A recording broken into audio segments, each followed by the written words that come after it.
Happy Wednesday, everybody. It is the 6th day of December 2017. This is Wake Up Wenatchee Valley. I am Dan Kuntz, your host for the next hour. We got Steve Hare, our news director, to my immediate left. Good Wednesday to you, my friend. Is it safe yet? Is it safe for what? Anything. I mean, my gosh, after yesterday. Yeah, yesterday. If you missed yesterday's show, you didn't miss much. I can tell you that much. We had issues. We'll just put it like that. My guests, quite frankly, bailed me out. The group from the Wenatchee Figure Skating Club. They helped out a lot. That was the highlight of yesterday. That was the highlight of it because it started out just awful and went right downhill from there. But today's a whole nother day. It's Control-Alt-Delete. For one thing, we got Arch Ecker in studio, and Arch always brings mirth and good cheer with him wherever he goes. Merriment. Arch is one of our favorite guests. When Arch is in town and the puck is on my desk, and both of those things apply today, that means Wenatchee Wild Hockey at the Town Toyota Center. Wednesday, which means they drop the puck early, Steve. 6:30 is when they'll get going at the Town Toyota Center. The Trail Smoke Eaters are in town, so we'll preview that and have some fun with Arch in the second half of the show. I previewed your news script. Wow, a lot of news. It's a novel. Yeah, as long as it's not Ulysses. A lot of stuff to get to today. Yeah, it's a lot of news to get to, a lot of sports to get to. By the way, before you start out, I know that I do have friends in my hometown of Ventura, California, that are watching our live stream broadcast of our show, but I just wanted to send out my heartfelt sympathies to those of you out there. I do have friends that have lost homes in that terrible wildfire there in Ventura County, and that continues to blaze out of control. Winds in excess of 50 miles an hour continue to blow that fire into a frenzy down there. But again, you'll have to excuse me. My thoughts are definitely with family and friends. You have a brother who has a place down there, right? Well, I have a brother and a sister, and numerous friends. My parents are still living down there too, of course. But yeah, it's a pretty tenuous situation down there right now. Are they okay? I mean, all my family members are okay, but I have 5 or 6 friends that have lost their homes completely. Oh, geez. So yeah, it's a firestorm is very similar to what we saw here, magnified maybe 10 times from the Sleepy Hollow fire, but still burning and structures are still on fire. Well, the fact that you were able to still concentrate on the task at hand speaks a lot about you and our great news department. And it is 3 minutes after the hour on this Wednesday. And hang in there, Ventura, California. We're thinking about you. We have your weather forecast coming up in just a couple of minutes. Of course, we're going to take you around the valley real quickly. No problems with the mountain passes. The 2 big things we're going to be talking about today early on, the air stagnation advisory continues until the 7th. That's tomorrow at 12 noon. It could very well be extended. The high pressure ridge, which is going to trap the cold air down in the valley and keep the warm air up above us, means that the air quality is going to be blucky. Yeah. This is blucky a word? Well, it is now. It is now. I can't describe it any better. We'll get to that as well. Again, lots of sports we have today in history. We'll talk about the WUWV Community Toy Drive. We'll profile another iconic Wenatchee business towards the back half of the hour, inviting people to shop local here for the holiday season. Collins Fashions, we'll talk about that. And a whole bunch more as we roll through a Wednesday edition of Wake Up Wenatchee Valley. You ready to go around the valley in north central Washington? Let's take a look at some of that stagnant weather, huh? Let's take a look. It's not a bad morning today. You see, now yesterday at this time it was clear. It was clear. This morning it's not so clear. And it's not going to be so clear for the foreseeable future. Get ready for kind of just yucky. Yeah.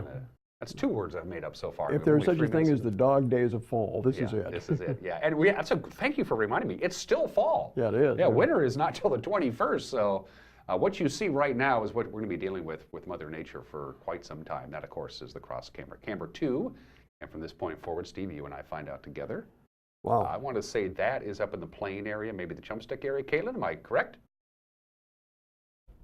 That's Upper Butte. That's Upper Butte, yep.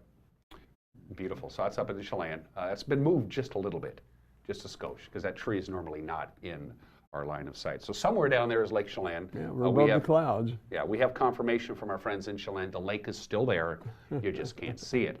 Camera number 3 will take us to, that is just a beautiful view of something. That's the Plain camera. That's the one I thought was the one that we just saw. That's the camera up in the Plain area there. The Chumstick.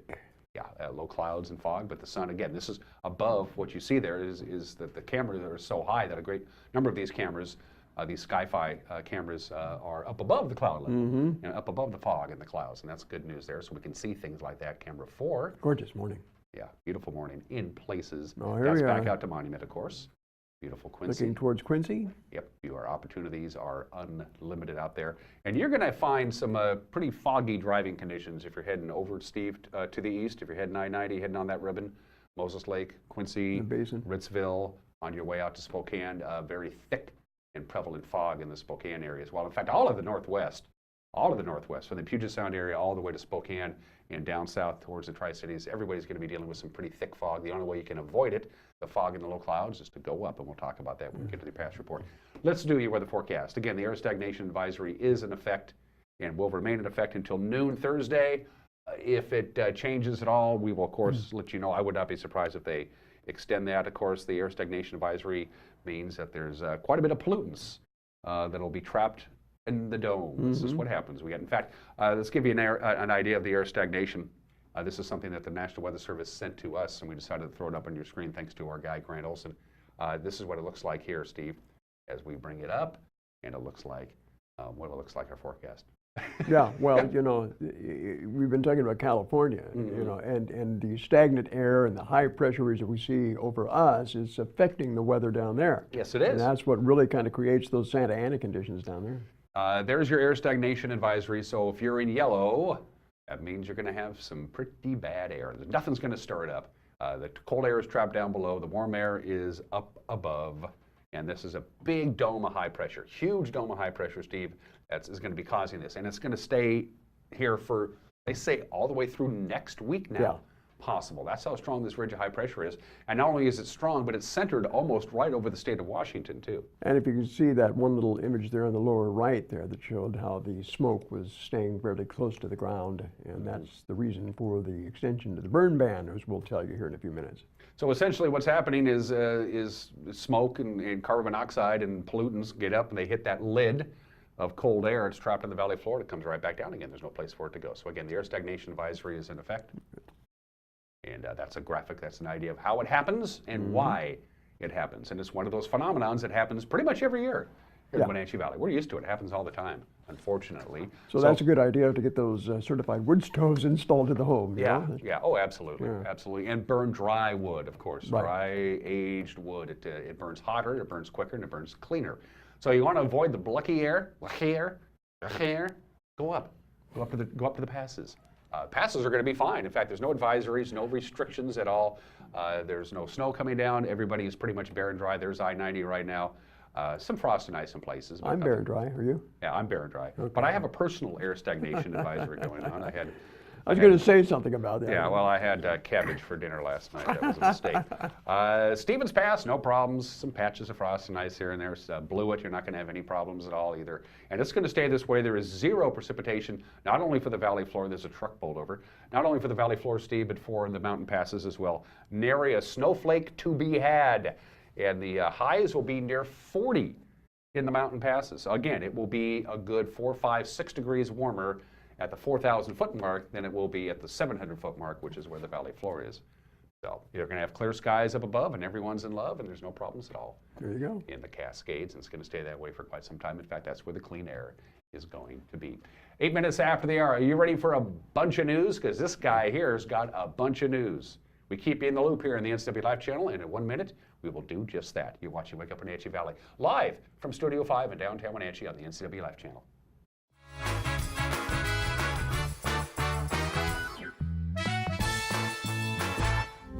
Alone, it can be hard to reach our dreams. It can feel like you aren't welcome anywhere.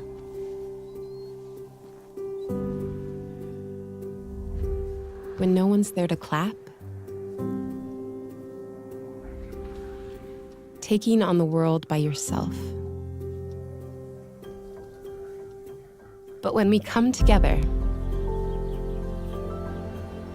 when we lend a helping hand,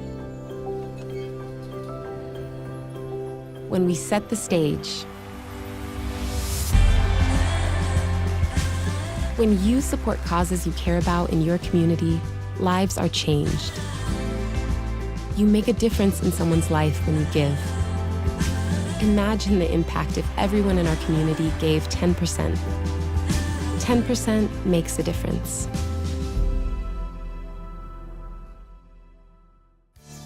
And now it's time for your local news update with Steve Hare. Good morning and welcome to our Wednesday edition of NCW Life News. I'm Steve Hare. Well, it's another day of stagnant air. No real relief in sight, actually, as weather conditions continue here in central and eastern Washington. Now, the situation has prompted the Washington Department of Ecology to expand and extend the Stage 1 burn ban until further notice. Starting today, the burn ban will be expanded to include Ferry, Pend Oreille, and Stevens counties, and the burn ban will continue in Chelan, Douglas, Kittitas, and Okanogan counties. Under the Stage 1 ban, all outdoor burning is prohibited, including residential, agricultural, and forest burning. The use of uncertified wood stoves, fireplaces, inserts, and other uncertified wood burning devices are also prohibited, unless, of course, that's your sole source of heat. So take notice of that, and again, that burn ban in place now until further notice. Also, Chelan County PUD electric customers won't see any rate increases next year, but the district's general manager said the prospects for declining wholesale power revenues could affect your pocketbook in the future. Commissioners Monday unanimously approved a 2018 budget that'll pay for major work at 2 dams, continue to pay down debt, and fund existing public power benefit projects such as fiber network expansion.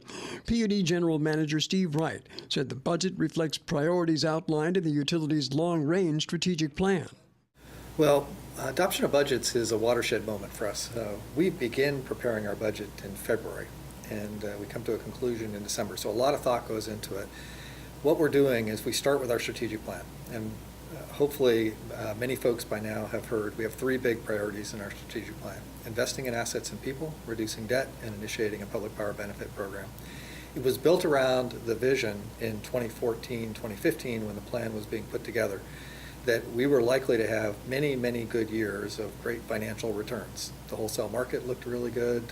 Our cost structure with hydropower looks very good in a high-priced wholesale market. And so we were thinking about how we would invest all of that potential benefit.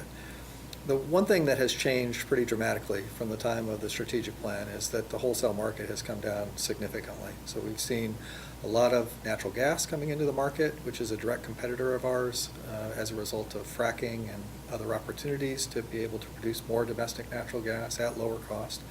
And a lot of solar and wind, particularly in the West, which is another competitor of ours. So the alternate sources of energy then are affecting that surplus power that you normally sell on the open market? Yeah, no question about it. So we were selling it, as was anybody in the West, roughly about $50 a megawatt hour back in 2013, and the prices today are somewhere between 25 to 30. So it's pretty much a halving of the cost, of the revenue that we would see from those sales.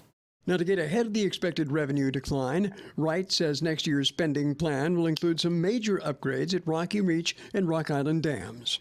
So in addition to the fact that we've had a reduction in the wholesale market, we also, as we have worked hard to understand the state of our assets, are coming to understand that they need more work than what we thought back in 2014, 2015.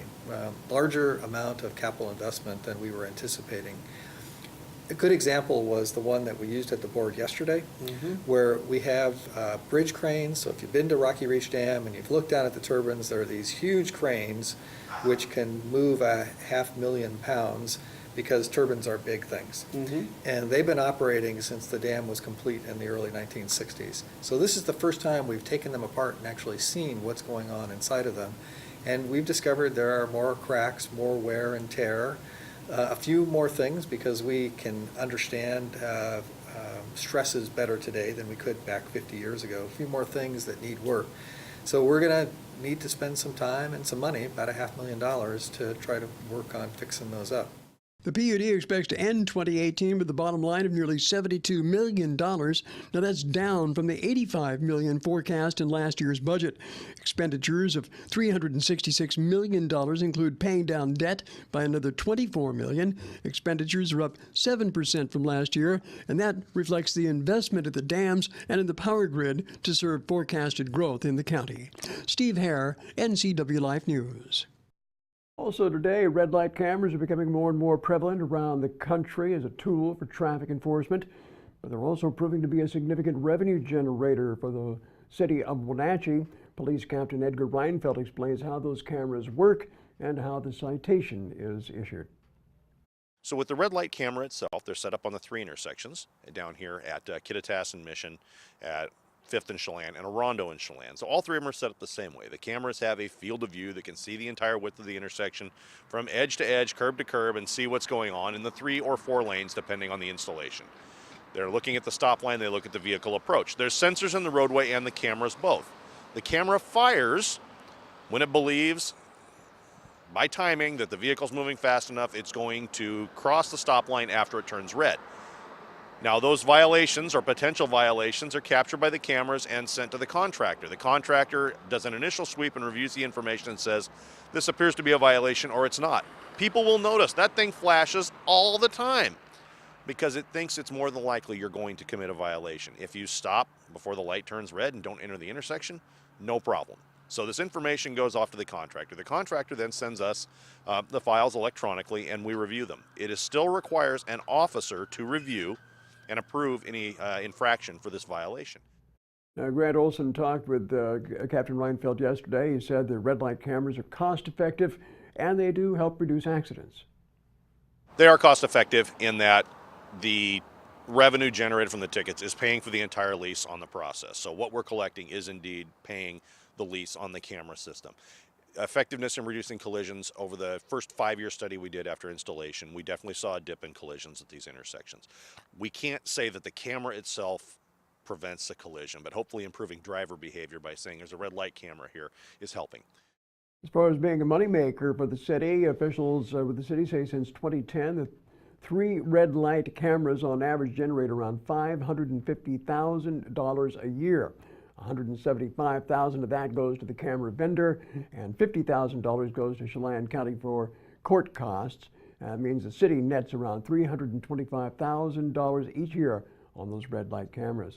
And another move here, the city is also preparing to install rapid flash beacons and radar speed feedback signs on Maple Street at Foothills Middle School and at the intersection of North Miller Street and Orchard Avenue near Orchard Middle School. In fact, more information will be provided at an open house next Tuesday. Also, according to the Washington State Patrol, a medical condition was the cause of a 1-vehicle accident 2 miles north of Pateros on State Route 97 yesterday morning. 67-year-old Sharon Morgan of Pateros was traveling north on the highway around 9:30 in the morning when she experienced a medical condition which apparently caused her to leave the roadway, striking a fence and rolling over that vehicle. Morgan was treated at Central Washington Hospital. No charges have been filed.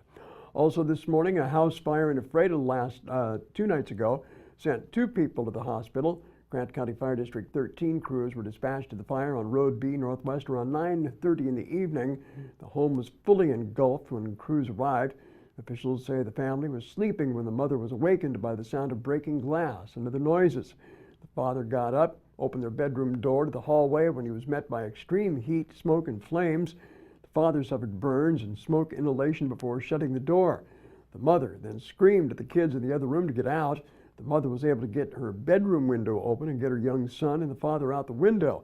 The older boy had seen smoke coming in from under his bedroom door. Now, the boy apparently had learned from fire prevention presentations at school not to open the door, but to get out the window and meet somewhere outside.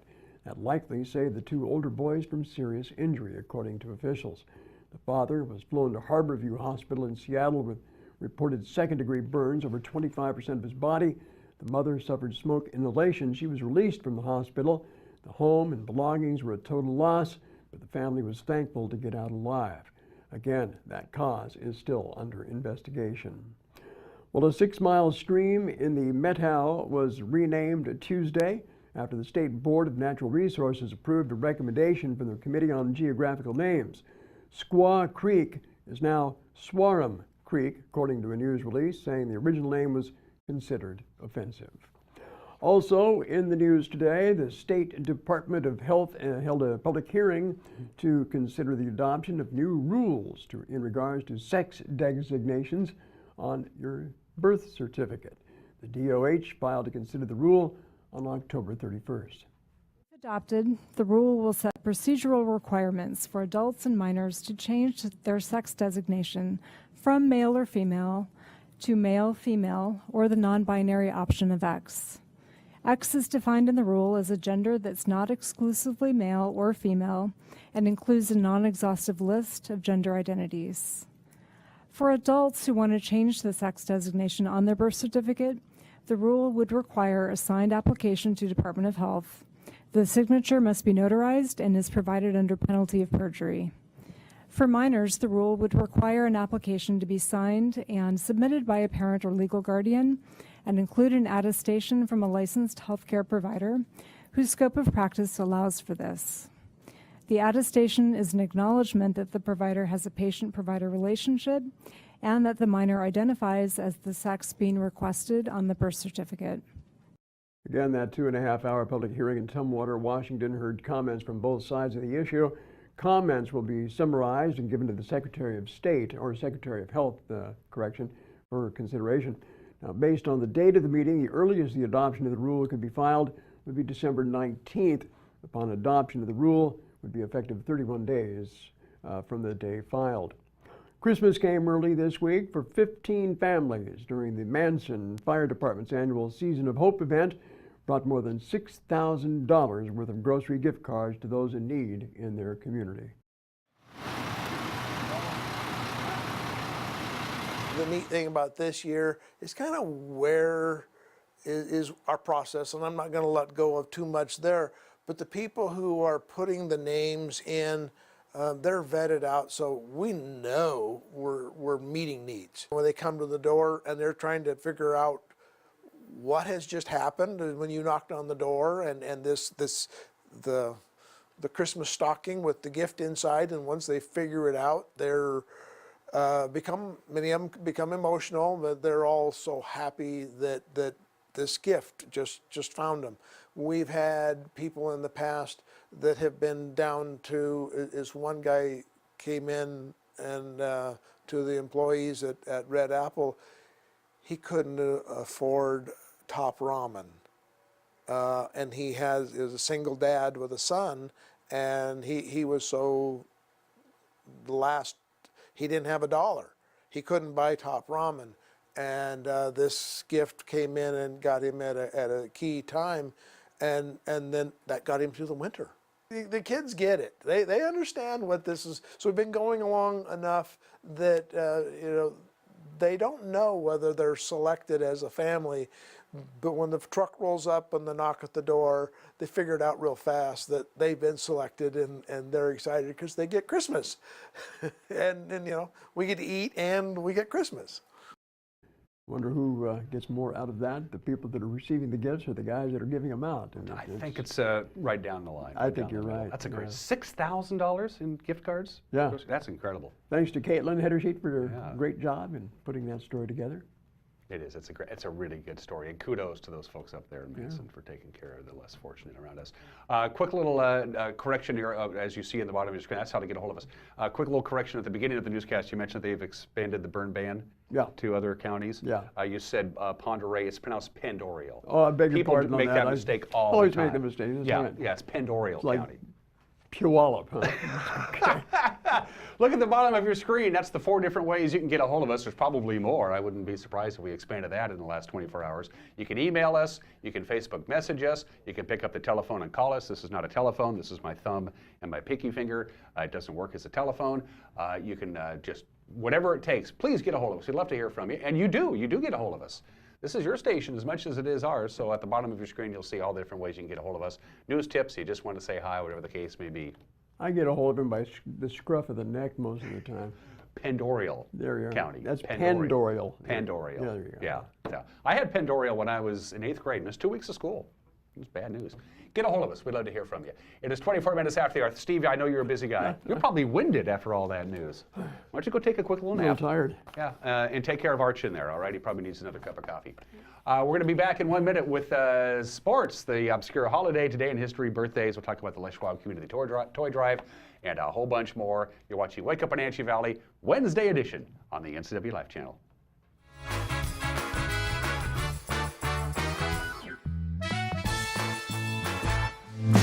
This is the NCW Life Community Calendar, brought to you by Local Telecommunications. December 8 and 9 is the Snowy Owl Family Christmas Show in Leavenworth. Head to the Snowy Owl Theater for music, dances, commercials, and a Christmas story featuring local performers. December 8 and 10 is the Leavenworth Village Voices Christmas in the Mountains concert at the Leavenworth Church of the Nazarene. Tickets can be purchased at the Leavenworth Chamber of Commerce. For more information, visit ncwlife.com. I'm Grant Olson, and you're watching the NCW Life channel. I'm Eric Grandstrom with NCW Life Sports. I'm NCW Life News Director Steve Hare. Catch us on Local Tel Channel 12. You can watch us on Charter Channel 19 or stream us live on ncwlife.com. Follow us on Twitter and like us on Facebook. Where we cover the local high schools, the Wenatchee Wild, and the pro teams out of Seattle. On Saturday, we have a 90% chance of rain. Catch it all right here on the NCW Life channel.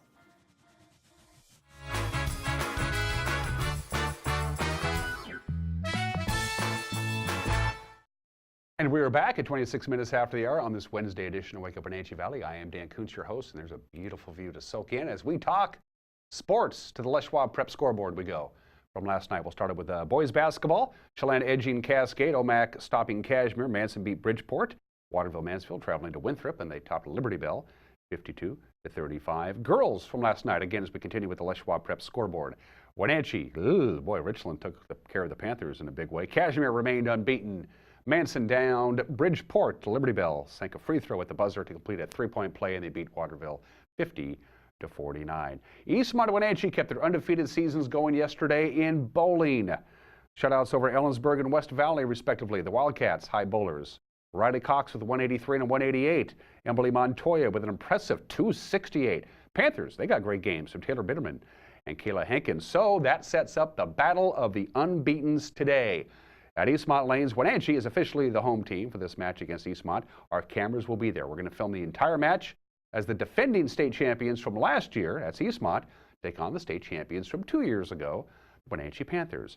Eric Grandstrom and Paul Paiva will be there to broadcast today's match, and we will air it Saturday night at 7 o'clock. Also, today, Wenatchee begins Big 9 League Wrestling. They take on State Power Moses Lake. There's the Wenatchee Wild, the hosting trail tonight at the Town Toyota Center. Our checker, of course, will be here to talk about it. That's a 6:30 start. And a reminder, it is Wenatchee World at the game tonight, so they've donated their night as another one of those collection events for the Les Schwab Community Toy Drive. Arch will be in here in a few minutes to talk about it.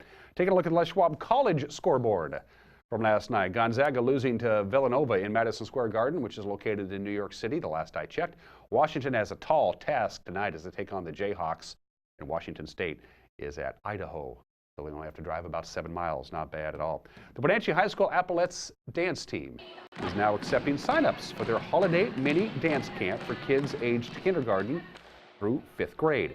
In fact, today is the sign-up deadline. Eric Grandstrom recently attended an Epaulettes practice where he asked the difference between dance team and cheer squad. And here's Annalise Schmidt to explain. So the difference is the cheerleaders are more like, they don't do as many like kind of routines as us. They do short like little cheers versus us. We do like 2 2-minute routines, and we also do not just the ones with like the pom-poms. We do hip hop and we do military. So we are kind of more encompassing than they are. Coach Lindsay Loudon, who's in her 4th year of leading the Epaulettes, says she really looks forward to having all the little ones come out and be part of the dance camp coming up on December 16th. We have such a great dance community already, and so it's really great to get to watch the kids that are involved in different studios come and dance with us at halftime, and it's even more fun to see them years down the road. I think a lot of kids, including myself, used to do Epaulette mini camps when we were little, and so it's really fun to see them transition when they get into high school, and that became a passion of theirs. And yeah. Again, the Hip Hop Holiday Mini Dance Camp pre-registration deadline is today, so don't procrastinate. All you have to do is go to Facebook and just search WHS Epaulettes on Facebook. You'll get more information. By the way, the kids who attend the dance camp, they finish that day performing at halftime in front of a huge audience when the Wenatchee Panthers take on the Davis Pirates. So it's cool to see that happen. We get to televise that every year, 29 minutes after the hour. It is the 6th day of December. It's time for the obscure holiday of the day today. And today is St. Nicholas Day. It is St. Nicholas today. Of course, St. Nicholas was a real saint. He was Greek. He actually existed. He was born a couple hundred years after the Christ child was born, and he was a Catholic, started out as a priest, later became a bishop. He gave away all of his worldly possessions, and he dedicated the rest of his life to helping needy people, especially children. And the idea of hanging up stockings with hope that St. Nicholas will be there began with St. Nicholas. The rumor would be that he would drop gold coins out of in open windows, and one day a gold coin landed in the stocking of a kid. And all the kids in the village thought, hey, if we hang our stockings on the chimney, maybe we'll get some gold coins in there. And thus the tradition began. St. Nicholas Day, always celebrated on December 6th. It is 30 minutes after the hour. We have 3 items today in history to pass along to you. 227 years ago today, the Congress moved. They moved from New York City to Philadelphia. Why did they move from New York City to Philadelphia? They made a deal. They cut a deal. Both cities wanted to be the nation's capital until they actually built something more permanent. And so New York City and Philadelphia fought it out, and so they split the difference. For the first Congress, they met in New York City, and then the second Congress, they moved it to Philadelphia, which happened 227 years ago today. Didn't go over very well in New York. They kind of liked being the nation's capital, but hey, a deal's a deal, which is a friendly reminder. And think about this for just a minute. I recently moved from one place to another, and what happens when you move? You find a bunch of junk that you don't need anymore, and you throw it out. We should seriously consider moving the Capitol again, because before they move the Capitol, let's take the buildings. The buildings are nice. You know, the Capitol's an impressive building, and the White House. We just take those apart and move them someplace else. But they'll throw away a bunch of junk, too, at the same time. They'll find boxes of stuff they don't need anymore. Something to think about.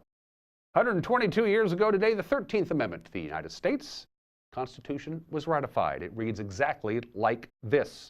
Neither slavery nor involuntary servitude except as a punishment for crime whereof the party shall be have been duly convicted shall exist within the United States or any place subject to their jurisdiction. 13th Amendment said slavery, you're out of here. Officially happened on this date in 1865. The state that made it happen when they got to that 3/4 mark to ratify the Constitution was Georgia. Mississippi ratified the 13th Amendment 4 years ago.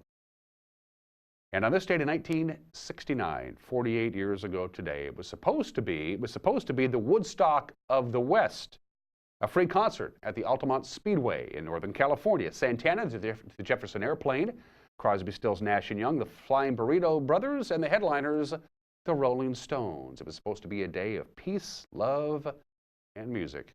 It didn't turn out that way. Meredith Hunter was stabbed to death by a Hell's Angel right in front of the stage. 2 concertgoers were killed by a hit-and-run driver. Another concertgoer took too much LSD and drowned in an irrigation canal. Dozens were injured. Cars were stolen and abandoned, and there was extensive property damage. The 60s came to an end with the disaster that was the Altamont Free Concert on this date 48 years ago. And finally, we got birthdays for you on a busy Wednesday. Joyce Kilmer was born on this date, and I like to think I'm a fairly intelligent guy. I had no idea that Joyce Kilmer was a guy until Bonnie Orr told me, because we did a Green Thumbs and Dirty Knees episode on trees. I think that I shall never see a poem as lovely as a tree. Joyce Kilmer, the gentleman who wrote the famous poem Trees, was born on this date in 1886, died in World War I at the age of 31. Poems are made by fools like me, but only God can make a tree. The person who wrote the famous poem Trees, Joyce Kilmer, born on this date in 1886. Agnes Moorehead will always be known as Endora on Bewitched. She was born on this date in 1900, passed away at the age of 73 in 1974. I remember her most she played the mother of Charles Foster Kane in the famous movie Citizen Kane. She was in the Magnificent Amberson. She was a very, very talented actress, and she deserved, Bewitched was a fine show, but she deserved a lot more credit than just being Endora on Bewitched. She was a great American actress, Agnes Moorehead, born in the state in 1900. And Mr. Peepers, this is one of Steve Harris' favorite guys, Wally Cox, was born on this date. The American actor was born in the state in 1924. He was Marlon Brando's best friend. When Wally Cox passed away in 1973, his ashes were given to Marlon Brando, who kept them until he passed away, and then their ashes were interred together. He was also the voice of Underdog, one of my favorite cartoons, and he was also a mainstay on Hollywood Squares. Wally Cox, very funny guy, born in the state in 1924. It is 34 minutes after the hour on this Wednesday edition of Wake Up Wenatchee Valley. We're inviting all of our viewers out there to shop local this holiday season. And this morning, I want to talk about our good friends at Collins Fashions, one of the iconic downtown Wenatchee businesses. They're open, of course, now on Sundays through the holiday season.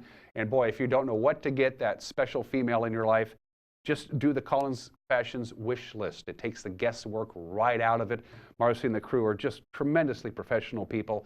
They're cheerful, they're helpful, they want to find the right gift for the right person.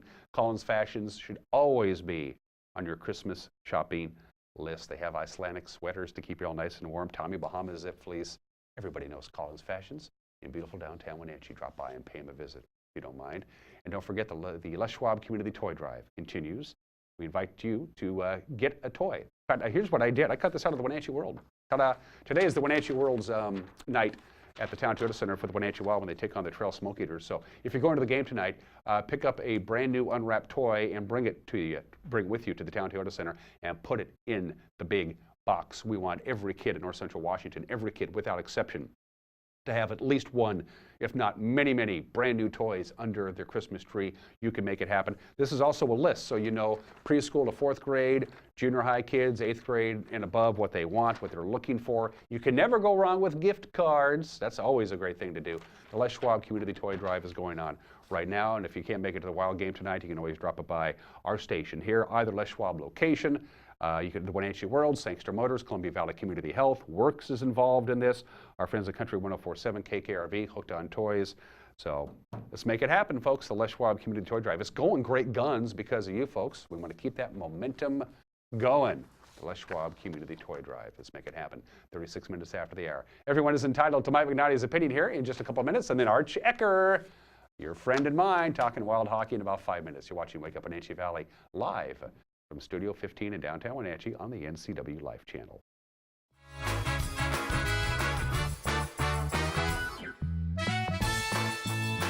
Turn back the clocks and grab the ice melt. Winter weather is here. This is Corey at Rose Tractor. If you're looking for a reliable way to clear snow, look no further than Cub Cadet. For sidewalks and driveways, a Cub Cadet snow thrower will get the job done in a jiffy. For larger jobs, a Cub Cadet Challenger utility vehicle with a snow blade will handle about anything. You can depend on Cub Cadet for years of reliable performance, and we'll help you select the best model for your job at Rose Tractor, family-run business at the corner of 3rd and Rock Island Road in East Wenatchee. If you're stuck trying to find the perfect beer for you, look no further than Badger Mountain Brewing. We specialize in creating tantalizing craft beers that will soothe any picky taste buds and will satisfy your cravings. Check out everything from our amazing honey blonde that will appease even the most finicky taster, or a delicious frothy stout for dark beer lovers. Experience them all at Badger Mountain Brewing.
Stormy Mountain Brewing and local public house, featuring great family dining in downtown Chelan. We've got burgers, pub fare, and the best barbecue around. Try one of our award-winning sauces made fresh here in-house. So grab the whole gang and come on down. Stormy Mountain Brewing. Beer, barbecue, friends, and beer. Hi, this is Carl. And Kathy from East Wenatchee Grocery Outlet. We are excited to be a part of this wonderful community and look forward to meeting you at East Wenatchee Grocery Outlet. Our store is filled with name brand products at bargain prices at 40 to 60% savings. We have a large selection of natural, organic, and specialty foods. Stop by and meet Carl, the wine guy, on Wednesday. East Wenatchee Grocery Outlet, where you can win what you saved. Stop by soon.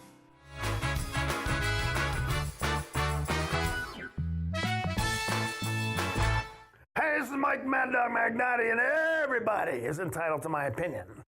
Now, you see this sometimes among evangelical Christians, some statement about how screwed up this world is, and therefore it's evident that we are in the end times. Well, I remember Jesus telling us to pray to bring about God's will here on earth, helping earth to be more like it is in heaven. Remember that?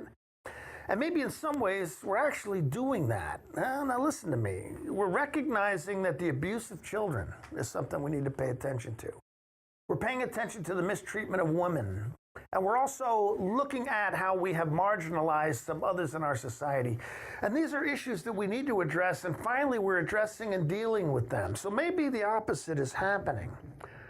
Now think about this. Sure, there's plenty in this world that's screwed up.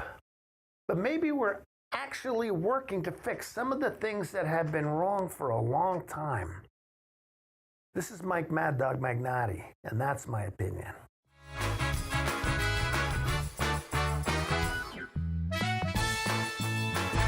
Plumbing, heating, or cooling repair, Patriot will be right there. Time to replace your home comfort system? This Lennox dealer can help.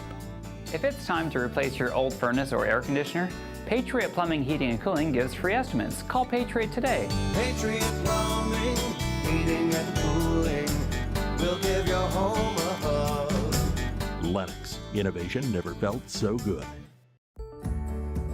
Having a relationship with your pediatrician is so important. Feeling that sense of trust, that is priceless. I tell everybody about CBCH. I love it there. When I make an appointment, I don't have to take an entire day off. As a working mom, my life is really busy. Family time is everything. That's what we all work towards. And I feel like CBCH respects that.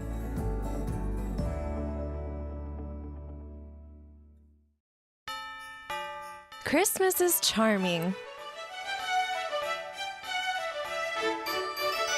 Christmas is Santa Claus. Christmas is collectible. Christmas is whimsical.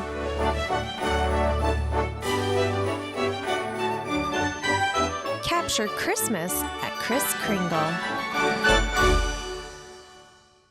Winter weather has arrived in the Wenatchee Valley, and it's no fun to be stuck outside in the cold, and your dog or cat don't appreciate it either. Paws and Claws Veterinarian Hospital would like to remind you that your pet is susceptible to hypothermia and frostbite just like you. After going outside, wipe off their paws to prevent them from licking de-icer or antifreeze. Dr. Shauna Baez and her staff care about your pets. If your pet needs medical attention, call 888-PAWS or find them on 4th and Nile in East Wenatchee.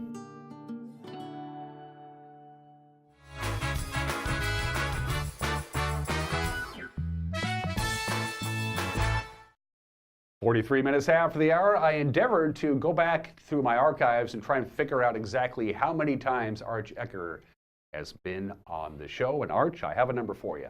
What's that number? 4. That's when 4. That's when I got bored or distracted and I quit counting after 4. That's perfect. That's as many times as I've been entertained by your show. Oh, jeez. Oh. So coincidental. We now return to Rocky and Bullwinkle, already in progress. Arch, it's good to see you, my friend. How are you? I'm great. I got to work Really with you good. over at the Town Toyota Center over the Thanksgiving holiday. Our normal cameraman asked for the Thanksgiving week off, so I got to spend some time up in the Crow's Nest working with you on the actual broadcast, and I rather enjoyed it. That was a first for me. Yeah, well, I'm glad that we had the opportunity to do that because, you know, I come here and crash your world quite frequently, 4 times now. Yeah. And, you know, for you to come and hang out in my world for a couple evenings was kind of cool. For those of you who don't know, Arch broadcasts up in the Crow's Nest at the Town Toyota Center for home games. For road games, he can be almost anywhere. Even the crows don't go up there anymore. Yeah, it's a hike for one thing. When you carry all the camera gear up there, the first thing you want to do when you get up there is not do anything. You want to rest for a little bit. But kudos to you. You always wear a suit, and you're very professional in what you do. And boy, Arch gets animated. That's because Arch and I, we're right pretty much just like we are here. Arch is with his broadcast equipment, and I'm with the camera. And Arch he's moving, you're into the game. You seem to enjoy it. Yeah, I suppose that at this point, if I don't enjoy it, then I need to find something else to do. But no, I mean, obviously, I mean, I get to put on a headset and talk about hockey. I mean, it's hard to find, you know, for me, a better gig than that. It's ideal. Is there a hockey announcer that you'd like to emulate, that you follow, that you've picked up mannerisms from? Because you throw out some great little lines there that just have me going, like blowing a tire when the guy goes down, or calling the net the twine. Where do you come up with that stuff? Well, you know, it's my 22nd season, so I guess some of them, sometimes they just happen and they stick. I don't know. I mean, obviously, I've listened to a lot of guys over the years, and I don't really have a particular one that I try to emulate by any stretch. I just, you know, you just keep your ears open and you just go with it, you know. And basically, you know, what's interesting is I don't put a lot of thought into it, which sounds odd, but if you get caught listening to yourself while you're broadcasting, it really, well, at least for me, it trips me up. That's when I start second guessing and getting lost. I prefer to look at it as just being a conduit. So once the game starts and the puck drops, I just translate whatever I'm seeing, and it's input in, and I translate it and spit it back out verbally to try to paint a picture of what I'm seeing. And I, of course, because my background has been in radio, you want to use a lot of descriptive terms like, you know, on the near side, far corner, those kind of things. So that way people sitting at home, they can visualize what it is that you're trying to see. And so to that end, I'm just constantly just regurgitating whatever I draw in visually. And like I said, you just try not to think about it and just let stuff happen. Well, you do a great job, I got to tell you. And when you work with Arch, and Arch is dead on when he says you can't think about what you're doing when you're doing it, the games go fast. That's the one thing I noticed, because I was concentrating on just shooting the action, following the puck. I'm listening to Arch. Arch is basically my technical director. But before you know it, the first period's over, and before you know it, the second period's over, and before you know it, the game's over. It's like, it really flies when you get into that kind of atmosphere and that kind of work ethic. Well, it can, and that's one of the benefits of our sport, is it's not basketball with 3,000 timeouts per team per quarter, and it's not you know, flag happy officials like you get in the NFL. Although occasionally our game does get slowed down with you know, with a barrage of penalties or whatnot. But for the most part, it's a very fluid and a vibrant game, and it happens quick. You're right, and you know, people think that it's hard to call hockey, but in a way, I think it's easier because there's never a shortage of something to talk about. Yeah. There's plenty, and then a lot of times something will happen, and you're trying to make a mental note to come back to it and talk about it, but in between there's just been 3 passes, tic-tac-toe, bam, bam, bam, and then the zone clear, and then it's a rush the other way, and you're like, wow, you know. So it's word economy is really a phrase that comes into play. You have to try to find ways to describe what it is that you've seen, but without getting so verbose that you can't keep up. Mm-hmm. It was one funny thing happened. It was the Wednesday before the Thanksgiving game, and a nice young couple comes up into the crow's nest, and they're holding their tickets, and they're looking for their seats, and are just going, there's no seats up here. Yeah.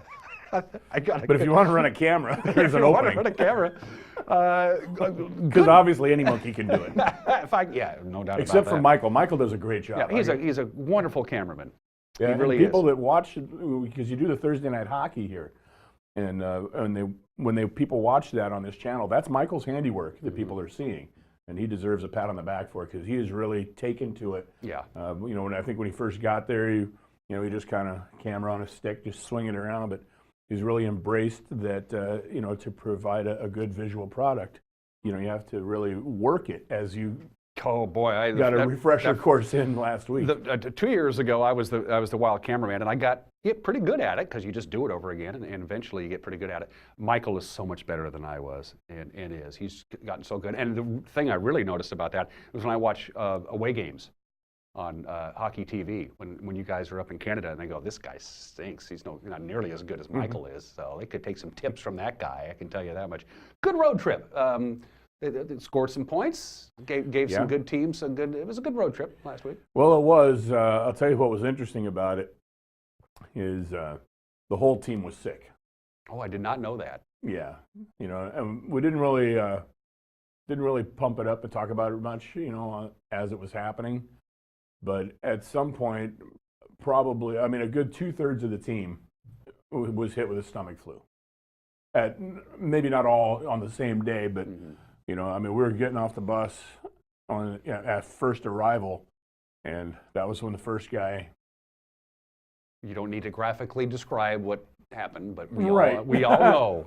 Yeah, right? I'm just going to be giving people a chance to kind of figure it out. So anyway, but he started with him, and then I mean, when you're traveling on a bus and in the hotels, and I mean, you're kind of in close quarters, and it ran rampant through the team, and of course, you know, this guy, no problem. Yeah, you got through it fine. No, you didn't get sick at all. Yeah, see, this is all cast iron, is what this is. I mean, clang, clang, clang. That's what this is. So they were under the it's weather. Cumbersome, but it works. Well, you wouldn't know it. I mean, by the product on the ice. Yeah, well, in fact, and we even had there was one guy on Friday's game didn't even go to the rink. He just stayed home in the hotel. So yeah, the guys battled through that. So the first game we were at Vernon. And they're the top team in the league right now.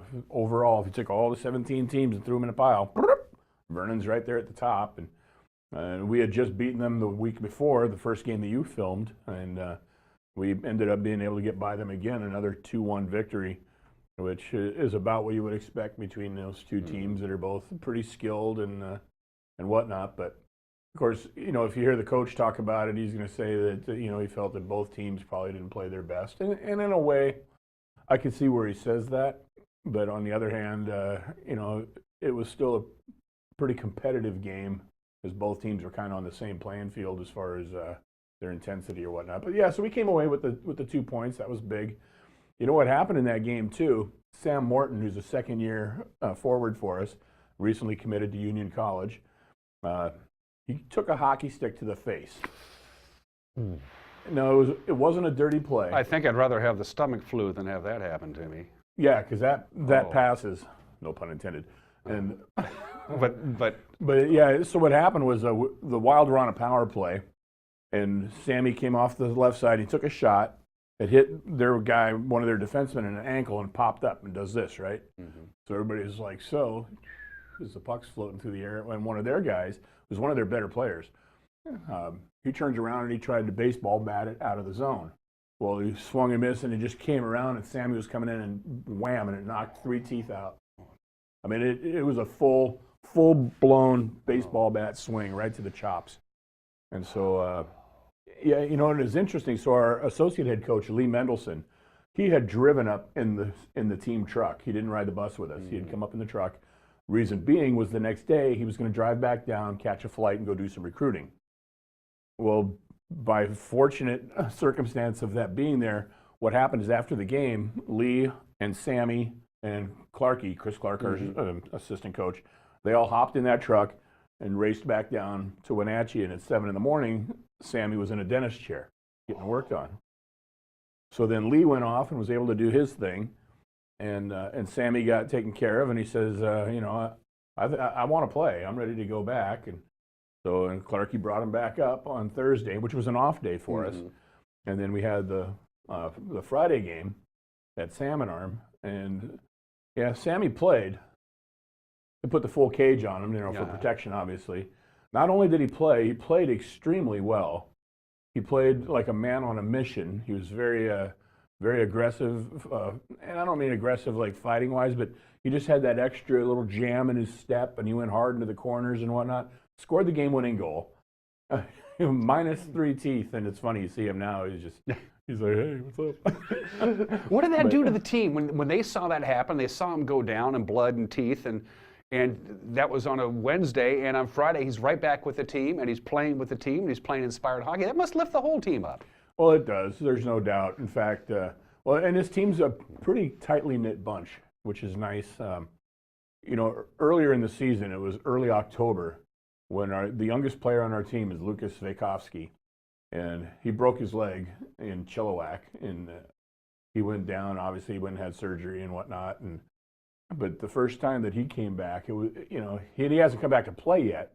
But the first time he physically was back and was able to come in the locker room, he was on crutches and whatnot. But just to be back around the guys, I mean, that was a big boost for the team. So, you know, like I said, they're a team that's really tightly knit. And sometimes you get teams that are cliquish.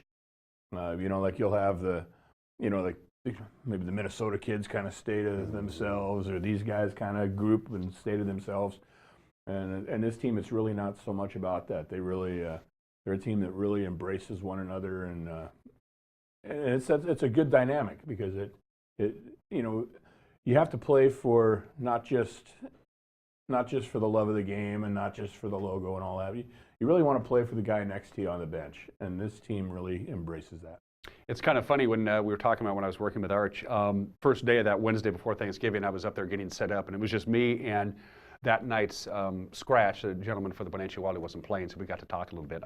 I'm sorry, I can't remember his name. It drew a blank. I said, "Where are you from?" He said, "Southern California." I said, "Oh, SoCal guy. What do you think? You're up in Wenatchee." He goes, "I love my teammates, and I love this town, and I love the character of the North Central Washington area. I hate the weather." That's about the only thing I say. He's a Southern California guy. What can you do? So victory, and then West Kelowna fell behind, came back, tied. We'd fallen behind in each of the games, right, and came back and won the first two, and so then we were down 3-1, and then Jasper Weatherby knocked home a rebound, and then AJ Vanderbeek scored a shorthanded goal, and that tied it at 3, and we ended up going into the extra session, and it was it was one of those plays, a little turnover, and bam, quick transition the other way, and they got the game winner, and they won in overtime, but. We still end up with 5 out of 6 potential points on the road on a weekend where in the interior division, under all 3 were in division games, which is, even all the more important.